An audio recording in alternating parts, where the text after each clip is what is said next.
आज मु गोटे हेल्दी स्नैक्स रेसिपी बनैबी सेटा आपण मानक घरे सबु बेले बना हुए। तो जो रुटी आपण माने घरे बनाऊ थांती तो निहाती आपण मानकर रुटी 2-4 पीस अधिक हो जाई थाए। तो सेही रुटी को नेकी मु आज टेस्टी आउ हेल्दी नाश्ता गोटे बनैबी। तो यहाँ बनैबा बहुत सहज आउ बहुत कम समय भितर भी तैयारी हो जाए आउ बहुत टेस्टी रुहे। तो गोटे थर आपण माने एई भलिया बड़ी जाइथिबा रुटी को नेकी आपण माने टेस्टी नाश्ता बनातु। तापरे आपण माने निहाती कमेंट सेक्शन में लिखिबे केमिति होइछि बोली।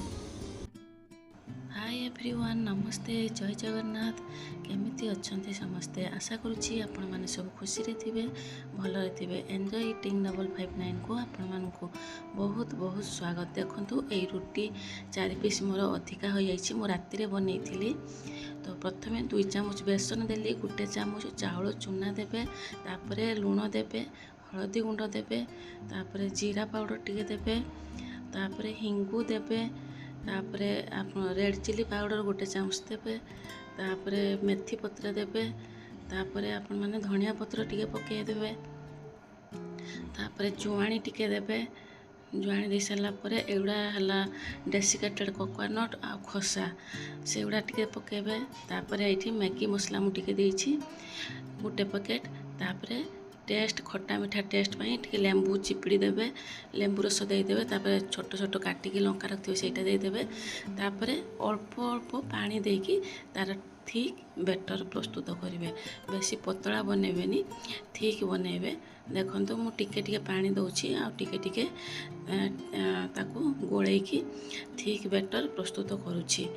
एबे देखंतु हमर प्रस्तुत हो गला बेटर। तापरे मु एबे रोटी रखिदेली। रखी सारा पर से जो बेटर बनई थी बेसन रे से बेटर को एबे रुटी उपरे आपण माने ए भलिया पूरा पतला लगे नेबे। पूरा भल भाव मु जेमती लगौछि सेमती लगे नेबे। तापरे पुणी आ गोटे रुटी दे देबे। ता उपरे पुणी से बेसन रो बेटर एमती लगे देबे। एई भलिया 4टा रुटी मु देली आउ से भलिया बेसन रो बेटर लगे देली ऊपर। ए भलिया आपण माने लगे पारिबे। लगे कि ताको गोटे प्लेट रो एमती रखिबे। ता पूर्वरु गैस ऑन करके गोटे कढ़ाई रे पानी बसई देथिली गरम होबा पई। तापर देखंतु गोटे जाली बसई देली, सेटा स्टीम होबो।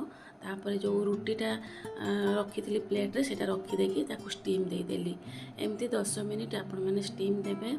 तापर देखिबे रुटी आपण मानकर भल भाव रे सेट हो जाइथिबो आ से जो बेसन रो घोलटा भी सिछि जाइथिबो। एबे आपण माने ताकू आपण मानक पसंद रे शेप देबे। एमती काटी देबे साइड रू।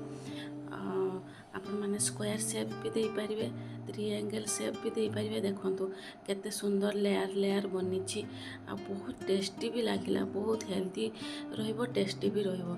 एई भलिया साइज रे मु काटी देछि। तापरे गोटे कढ़ाई बसैकी ऑयल गरम कर देइथिली। सेई ऑयल रे मु एबे जो बनैथिली रुटी को सेगुड़ा एबे मु फ्राई करिबी। देखंतु तेल टिके अधिक गरम हो जाइथिला, टिके रेडिश कलर हो गला। आपण माने लो टू मीडियम रे रखिबे गैस रो फ्लेम को।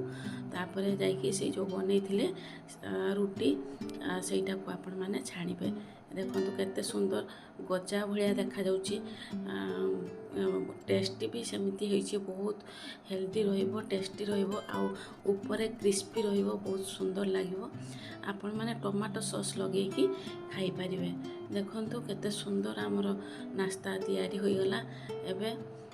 तो ठीक अछि, एई भलिया आपण माने रुटी को बेले बेले बनातु।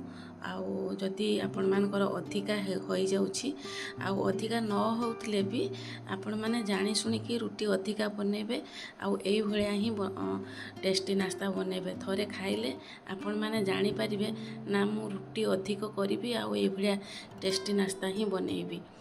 तो ठीक अछि, एबे मु रहिली। ନମସ୍ତେ, ଜୟ ଜଗନ୍ନାଥ। ପୁଣି ଦେଖା ହେବ ଆଉ ଗୋଟିଏ ନୂଆ ଭିଡ଼ିଓ ସହିତ ନୂଆ ରେସିପିରେ। ଭିଡ଼ିଓ ଯଦି ଆପଣମାନଙ୍କୁ ଭଲ ଲାଗିଲା ତାହେଲେ ନିହାତି ଲାଇକ୍, ସେୟାର, ସବସ୍କ୍ରାଇବ୍ କରିବାକୁ ଆପଣମାନଙ୍କୁ ଅନୁରୋଧ ରହିଲା। ମଝିରୁ ଜମା ବି ସ୍କିପ୍ କରିବେ ନାହିଁ। ଏଇଭଳିଆ ଇଜି ଆଉ ଟେଷ୍ଟି ରେସିପି ଦେଖିବା ପାଇଁ ମୋ ଚ୍ୟାନେଲକୁ ଆପଣମାନେ ସବସ୍କ୍ରାଇବ୍ କରିଦିଅନ୍ତୁ।